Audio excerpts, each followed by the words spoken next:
Ladies and gentlemen, boys and girls, gentle folk around the world, welcome back to the Driveway Engineer. I'm here today with my Toyota.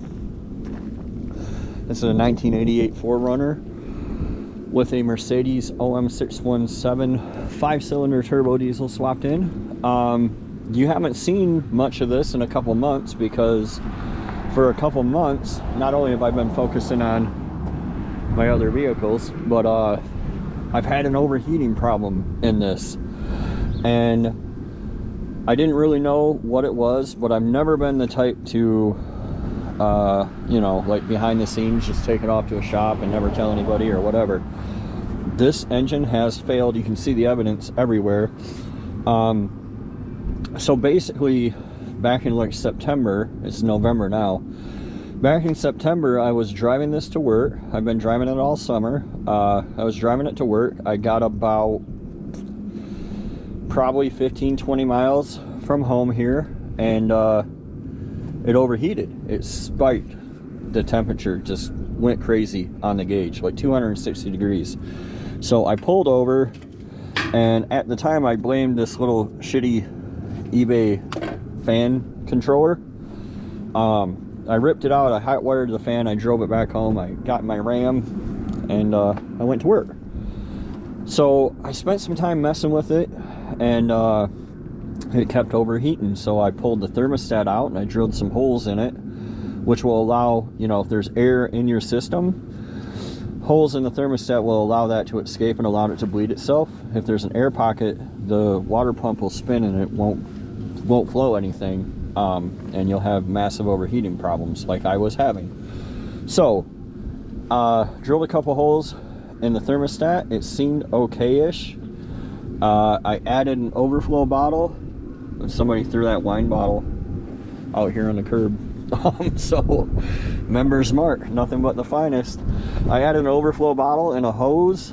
I took it for a drive yesterday, and it, I don't know, 14-15 miles in, temperature skyrocketed. There is no oil in my coolant, and there is no coolant in my oil. It's just simply boiling the coolant. Let me turn my screen on here. Yeah, you can see there, it's oil's fine, coolant's fine. It's just boiling the shit out of the coolant once everything gets good and warmed up, which leads me to believe that the head is probably cracked somewhere, which is a bummer because I just got to where I'm kind of happy-ish with how this thing runs. And it's winter time, and I'm not that into working on it at the moment. Well, let me show you. It still fires up no problem, and it'll sit and idle all day long.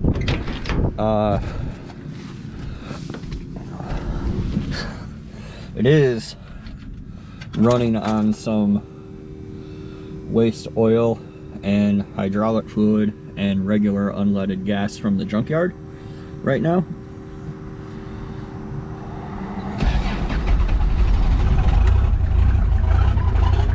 I think it's like 40 degrees outside right now. But yeah, see, it immediately pressurizes the coolant system. Like, I'm pretty sure this is just simply combustion going straight to a water jacket.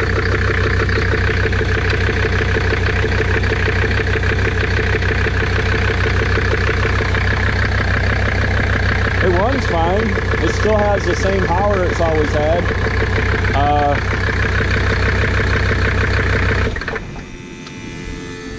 Shut the key off. It's got, you know, good power since I deleted the Alda. And all that, like, I can still drive it around town because I live in town.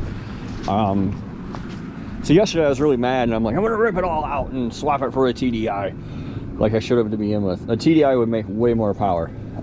If you're watching this because you're curious about this engine versus a TDI, go with the TDI.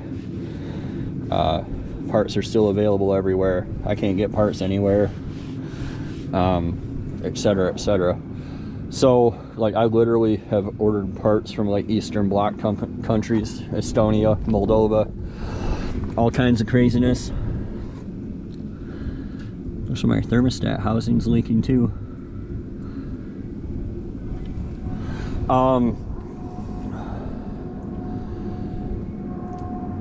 I'm inclined to find another head and repair this. The main hurdle is they're not super common. Like I said, they're just not common engines anymore. Oh, I swapped this hose too. I had like a flex hose, universal hose. I thought maybe it was up too high, so I swapped to this hose. That does fit better, but wasn't my problem. Yeah, so they're not super common. And then there's 2 of these in the junkyard, but I don't want to pull that head in the junkyard. It seems really hard.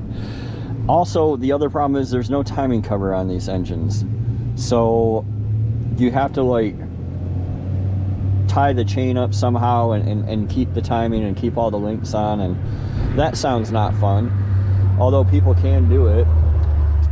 Also, it uses these, what they call a triple square.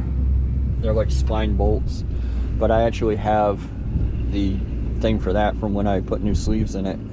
So at this point in time, I'm kind of leaning towards rebuilding it, and for the winter, I think I'm just going to simply do nothing. I'm going to bring my C10 into the shop and put the Toyota right there, and I can drive it if I need to, as long as I go 15 miles or less. Yeah, it's a bummer. Apparently it's not wildly uncommon that these heads crack. I saw a guy on the internet saying that he had to throw 3 of them out, so I don't know. There's some mods to the pump I want to do as well. There's some further mods to the pump to get more power out of it. There's a rack limiter in there that limits how much fuel you get. I think I'd like to take that out. I'd like to rebuild the injectors. Obviously, I'm super busy with that truck. You know, I thought this one was wrapped up, so I went all in on the Ford. So I don't know. I mean, I think it'll keep running the way it is forever, but in short burst. Yeah, that's what's going on though. I'm a little bummed. I might swap it for another diesel engine, a TDI, or not. We'll see. Maybe I'll fix it. See if I get a good deal on a head, or if I can find a head. It'd be cool if I found one laying on the ground, but it seems extremely unlikely. So anyway, that's what's going on with this, if you wondered. Yeah, sadness. My heart is filled with tears. Thanks for watching, guys. We'll see you next time. Driveway Engineer.